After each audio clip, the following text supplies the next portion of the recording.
Olá a todos, aqui é a professora Jéssica, tudo bem com vocês? E hoje eu vou mostrar na prática um exemplo de estudos de caso envolvendo o currículo paulista para a prova discursiva do concurso público para professores do estado de São Paulo. Antes de mais nada, se você é novo ou nova aqui no canal, inscreva-se, deixe o seu like e compartilhe o vídeo para o conhecimento chegar a mais pessoas. Além disso, se você está se preparando nessa reta final, eu tenho as minhas apostilas, tenho da parte geral comum, tenho específica para geografia e educação especial, tenho a apostila com 40 questões comentadas inéditas, tenho a apostila da parte discursiva. Vai ficar no primeiro comentário fixo desse vídeo meu telefone e WhatsApp para compra dos materiais, que são em PDF, ou você pode também adquirir lá na plataforma Hotmart. Eu vou deixar na descrição do vídeo os links para você adquirir cada apostila, beleza?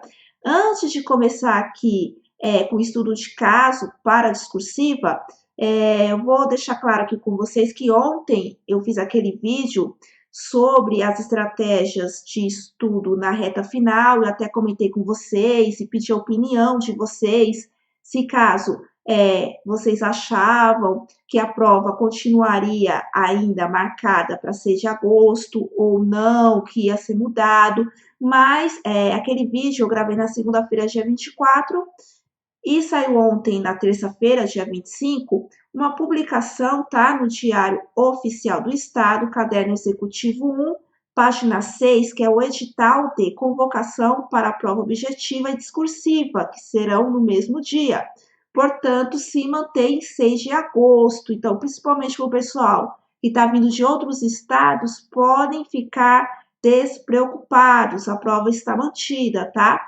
Lembrando que, conforme esse edital aqui, o horário de apresentação que tem que estar no endereço, no período da manhã, 7 horas, período da tarde, 14 horas, no período da manhã, horário de fechamento dos portões, 8 horas da manhã, período da tarde, às 15 horas, a duração das provas serão 4 horas no total, e a permanência mínima na sala, 3 horas. Por enquanto, não saiu aí dos locais, tá? Os endereços, vai sair nos próximos dias lá no site da Vunesp, certo?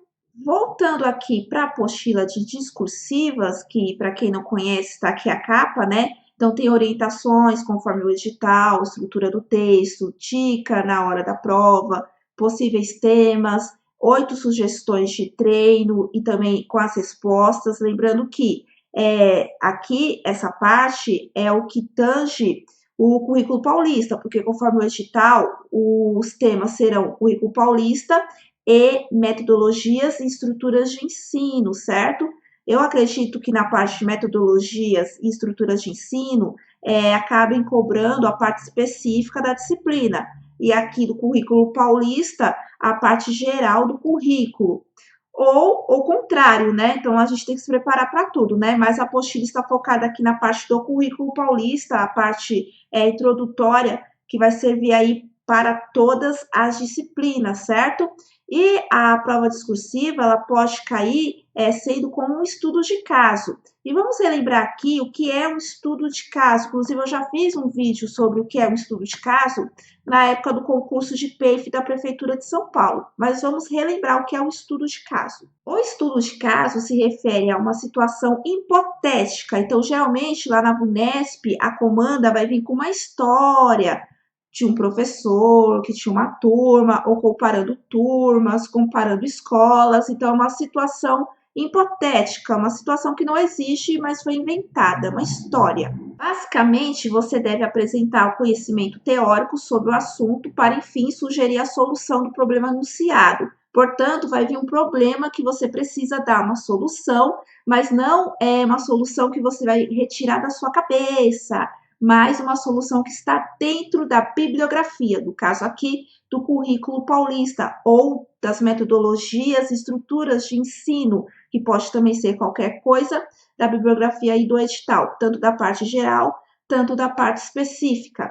A estrutura deve obedecer ao seguinte esquema. Você pode até escrever com uma introdução, desenvolvimento e conclusão, mas se você quiser responder com um parágrafo só, no máximo 2, não tem problema.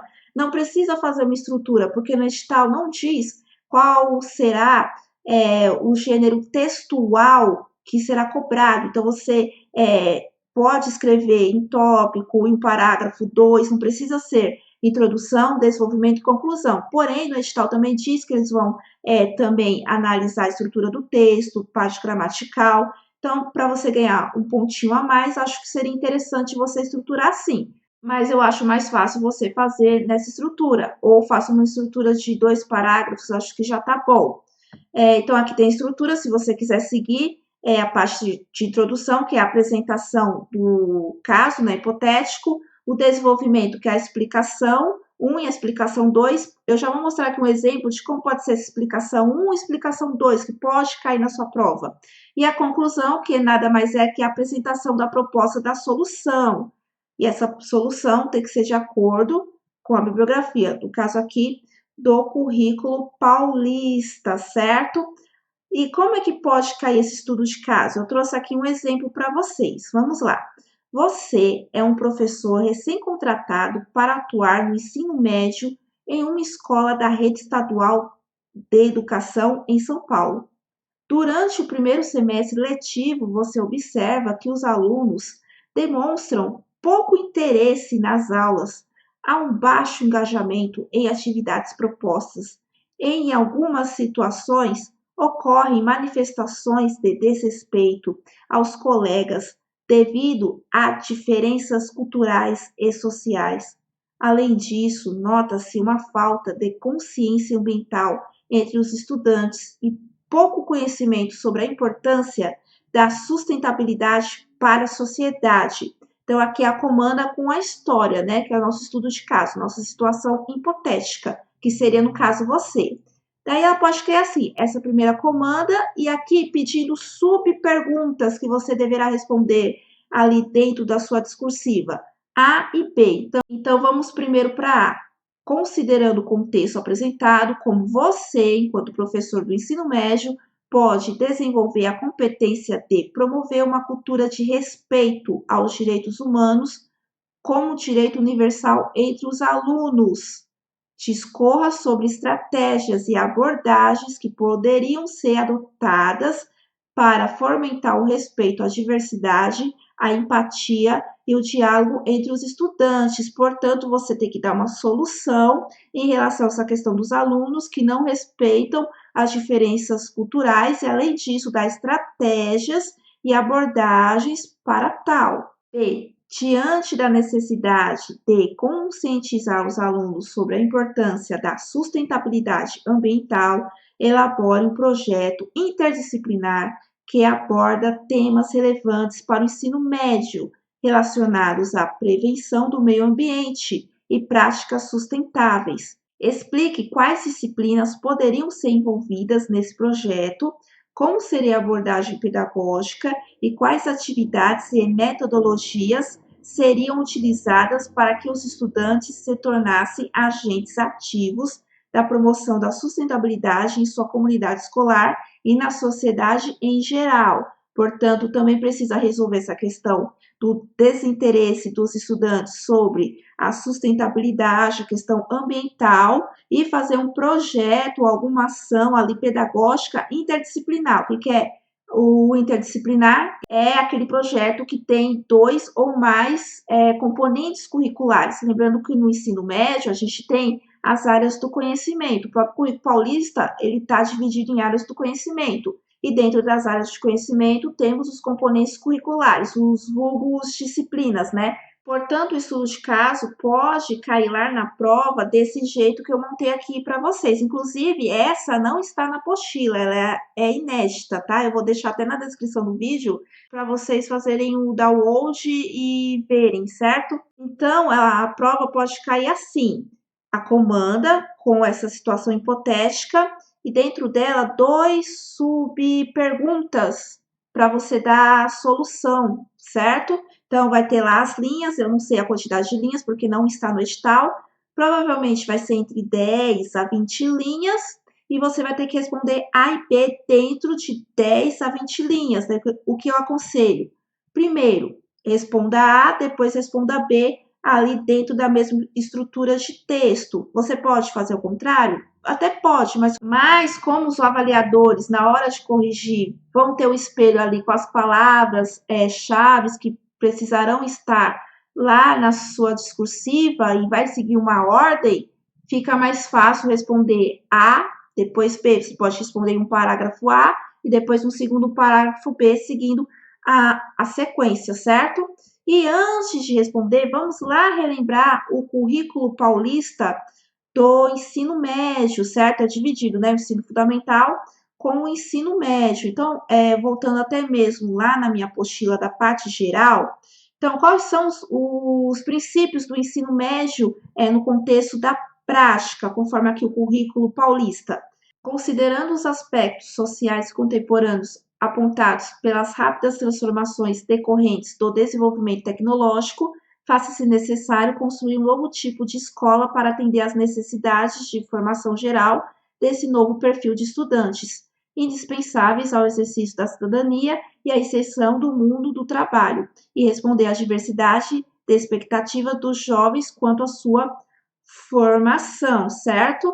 Daí aqui vai falar, portanto, essa nova estrutura do ensino médio deve assegurar em todas as modalidades de ensino os seguintes princípios específicos, conforme a resolução, né, do novo ensino médio, que é a formação integral dos estudantes, expressar por valores, aspectos físicos, cognitivos e socioemocionais, projetos de vida, que a gente já tratou aqui no canal.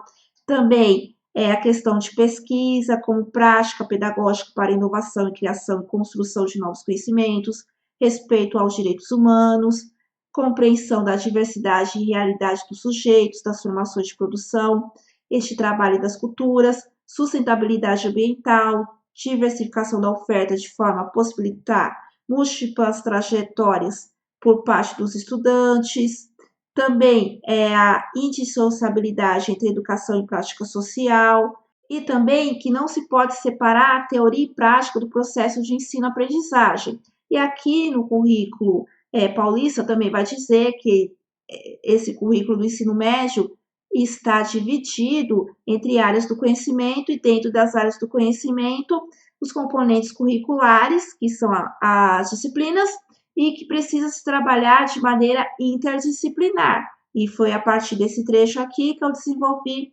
lá aquele estudo de caso, então agora vamos responder. Dessa vez eu não trouxe um texto grande, bem estruturado, eu trouxe um texto pequeno, trabalhando com a hipótese de responder no máximo em 10 linhas, tá? Então, como você pode responder? O primeiro parágrafo é respondendo lá a. E vamos relembrar a, dar uma solução sobre a questão da falta de respeito às diversidades culturais e estratégias para tal. Então, vamos lá. Para promover uma cultura de respeito aos direitos humanos no ensino médio, o professor pode utilizar estratégias como debates sobre temas polêmicos, estudos de casos que envolvam questões de diversidade e inclusão, além de atividades que estimulem a empatia e o diálogo. Também é importante incentivar a reflexão sobre valores e o respeito às diferenças, criando um ambiente seguro e acolhedor para todos os alunos. Portanto, aqui eu rapidamente falei da questão do estudo de caso, está pedindo a pergunta, e já vou dar minha solução. E são as soluções ali de estratégias pedagógicas, então debate, trazer diversos assuntos, inclusão, criar um ambiente seguro, acolhedor, empático. Então, essas palavras-chave que a gente, inclusive, encontra lá no currículo paulista. Então, eu respondi de uma maneira bem simples e com poucas palavras e linhas a primeira. Agora, vamos responder a B, que era a questão ambiental e estratégias ali, fazendo um projeto interdisciplinar. Um projeto interdisciplinar sobre sustentabilidade ambiental pode envolver disciplinas como, aqui eu dei o exemplo, mas poderiam ser outras disciplinas, tá? Mas aqui no caso eu coloquei biologia, geografia e química, já que geografia, ela também trabalha junto ali com as ciências, né? Então vai envolver biologia e química, por exemplo. As atividades podem incluir pesquisas sobre impactos ambientais, locais e globais, análise de dados sobre o consumo de recursos naturais e elaboração de propostas de soluções sustentáveis. Os estudantes poderiam desenvolver campanhas de conscientização, criar hortas escolares e participar de atividades práticas de preservação ambiental. Isso possibilitaria uma abordagem holística. O que é a holística? É tudo, é de modo integral essa abordagem da temática e o estímulo à cidadania ambiental entre os estudantes. Então, aqui eu envolvi a minha disciplina, que no caso é a geografia, e coloquei outras duas, trabalhar geografia e ciências em conjunto, para fazer pesquisas, campanhas de conscientização, criar hortas, criar essa abordagem e essa questão de sustentabilidade dos estudantes, esse engajamento no ensino médio. Mas você poderia dar qualquer outra solução envolvendo a sua disciplina, mas também outras disciplinas, porque aqui está pedindo projeto interdisciplinar. Então, essa B aqui eu respondi em 6 linhas, mais ou menos, 7 linhas, né? Eu respondi ela, só faltou aqui o ponto final. Deixa eu colocar aqui, pronto. Daí eu respondi aqui em 7 linhas. E aqui a A ficou com 5, um total de 12. Então, vamos considerar que você vai ter de 10 a 20 linhas. Então, também não pode ser um texto enorme, senão não vai dar para responder. Então, eu fiz aqui de uma maneira bem simples e objetiva para dar as linhas, certo? Então, não precisa fazer um texto enorme, beleza? Então, eu acho que dá para você se orientar, vai estudando o currículo paulista, vai marcando ali as palavras-chave que eu já falei aqui para vocês aqui no canal e vai tentando estruturar aí uma discursiva para você ir treinando para chegar na hora da prova, não se perder, beleza? Bom, eu espero ter ajudado. Até a próxima. Tchau!